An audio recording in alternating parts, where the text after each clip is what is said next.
Mikey. I'm going, Winnie, I'm going. Oh.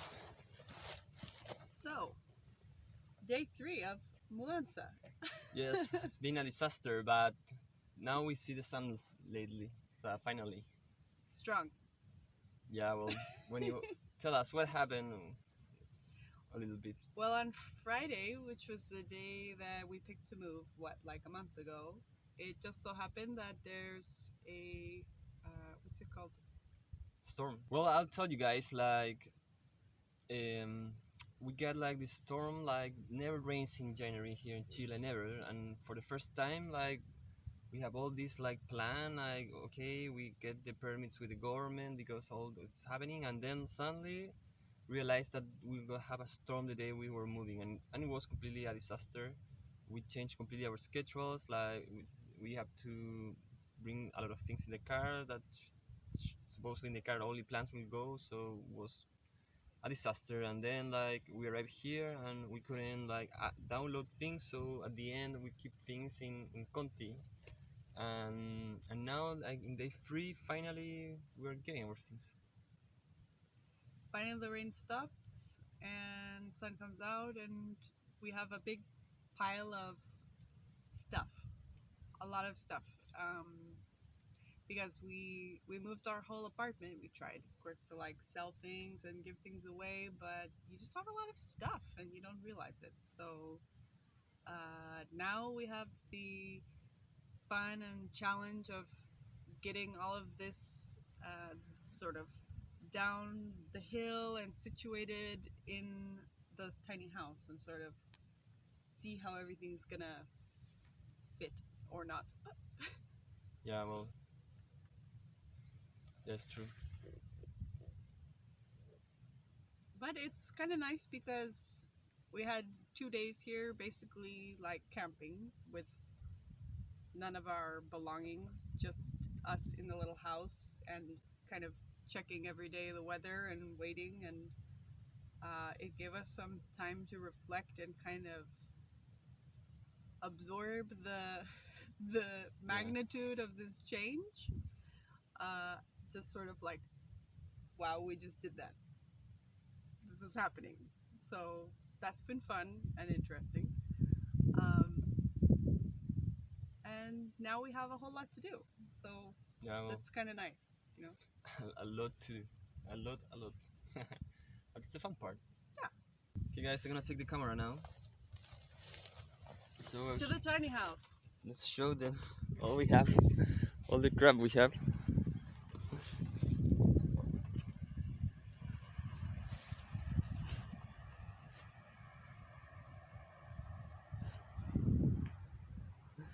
And we have an extra tent with the things that arrive with the car. So I'm gonna show you the tent also. That is here in the way. Indestructible panda tent. Yeah, our greatest asset. Well, and now we have to move all this that I just show you. We have to move it like down to the house, and there's the house. You see? Dun dun dun. So all the road down. The hill. So I think we have at least 3 more days of getting things down. No? Like some stuff every day. Yeah. We'll get it there eventually. It's not gonna rain anymore, so we're okay. Okay, guys. Well, Say hi to the lobos. say hi to the Lobos. Well, we guys, we are here now to speak about our first 3 weeks, maybe, I don't know. It's been a lot of things. It's been a long 3 weeks, I would say. Each week has felt very long. Not in a bad way, but it just feels like a lot has happened. And maybe less than we thought has happened at the same time. Yeah, well, it has been really strange, really, like... we have all these dreams, all these ideas, all these projects. We're in Santiago waiting to arrive here. We have all these fantastic ideas. Now we crash with reality. Yeah. It's sort of, I mean, it's not been bad. I'll say it's not been like it's been different. Like you expect one thing, and maybe you have a dream that's like the best version of that expectation, but you think, but it won't be quite like that. It'll be like 80% of my dream. But in reality, like I think the things that have been hard is like everything as far as like the projects that we're doing, everything takes longer than we think. Yeah. Um, Also, like just the physical uh, work to do just about everything was like at the beginning very tiring. I think like our bodies were adjusting for a little while. Yeah, we're adjusting and It's like going up and down the hill and all that. yeah, well, it was a lot of work, but Yeah. but for me it was strange because we took all these things down, and I thought we were ready, you know, like it was okay, everything's done. But then that came this second shock was about where everything goes, you know, like this thing go here, this thing go there, or maybe you should do this and put this table there, and that took us also a lot of time and energy, I think. Yeah. It was much more work that I expected for farming. Like 1,000 little decisions every day. Like you can't put anything away that because it doesn't have a place that it lives yet. So you have to like invent where that place is going to be in a little tiny house where you have no closets or shelves. Only this thing, which is like the place where we put everything. Our internet. The internet and the wardrobe. The wardrobe. Yeah. But yeah, like I don't know. That's I think it's like a first like crash with reality, and I think it was a little bit emotional also because you want to go first. I feel like it was like chaos, complete chaos. Like all routines were broken. Like we couldn't establish any system. We were just doing things and yeah, like we couldn't cook like we normally would, or like just anything. Get dressed in the morning. It's like everything's crazy. And you start comparing when you were like in your other house, because normally we came here like just for a holiday or just for relaxing, and we didn't expect anything, but now that this is our life, or this became our life, we are much more like, oh, this should be like this and this should be like that. Oh no, this was like that, now we're like this is worse. Like we cannot clean our dishes with water, because we don't have water. Yeah. We cannot take a shower. We take much more in cooking, and we can clean our bed house easily.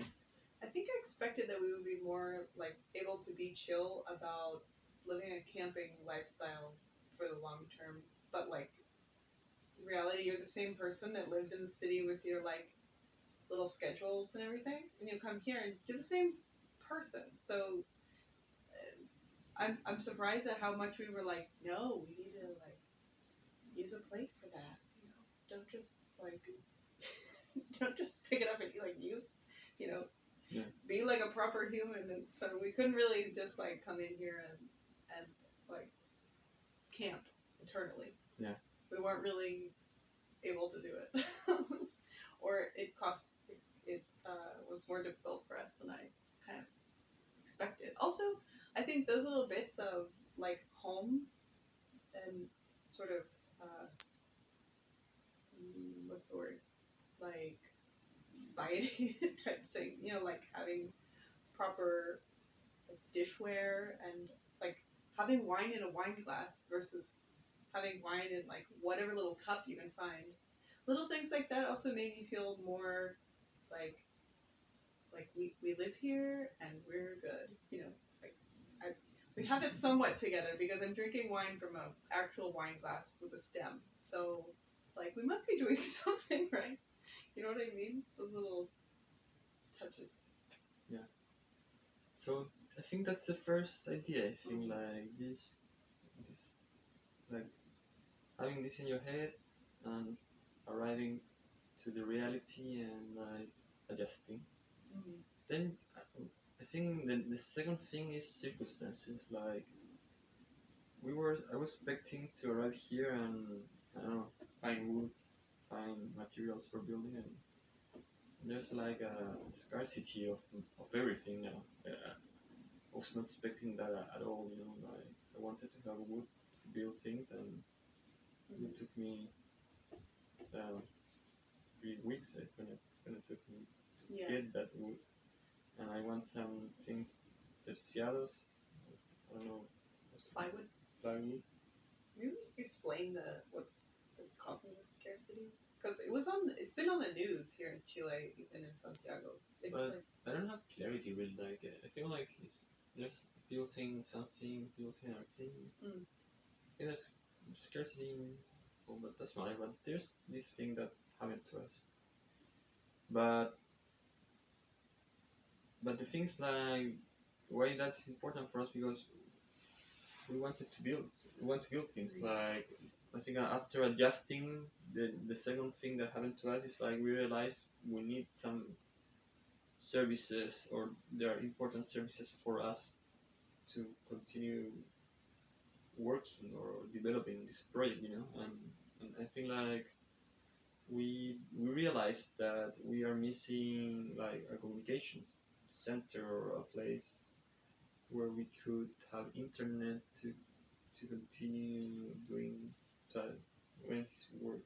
yeah, like a workspace. Not only, I mean, I think I realized it from the beginning because I've been like still doing freelance design work this whole time. So, uh, for people who don't know, there's signal at the top part of the property, but not where the house is. So we can't just sort of like break open the laptop and like get to work. The command center has been like the car, the Corsa.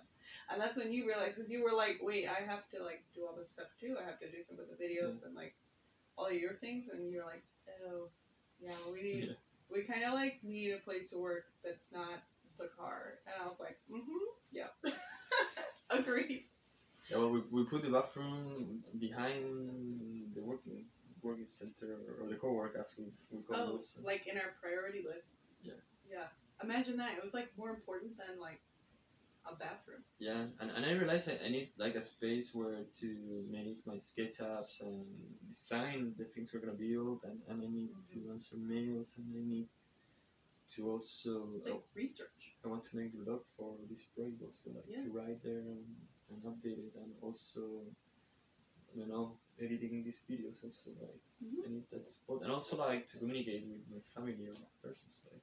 Yeah, like we did a video call with your parents in the car, and there was like mosquitoes like flooding the car, and we were just like, oh, it was crazy. This is like not comfortable. I know. Yeah. Well. It's like we're adjusting, and we're like, it's just these things you have to learn about a new place that you can't know for real until you get there. Yeah. Well, I'd like you to invite you guys if you have any idea or something you like us to do or to share with us or something to see or when, please tell us, like write us in the comments. And if you want to support us like this project and you like these videos, please hit the subscribe button. No, that's okay. Well, do you have some words you want to say? No, just thank you. See you in the next video. Thank you guys. It's been a pleasure. Bye. Bye.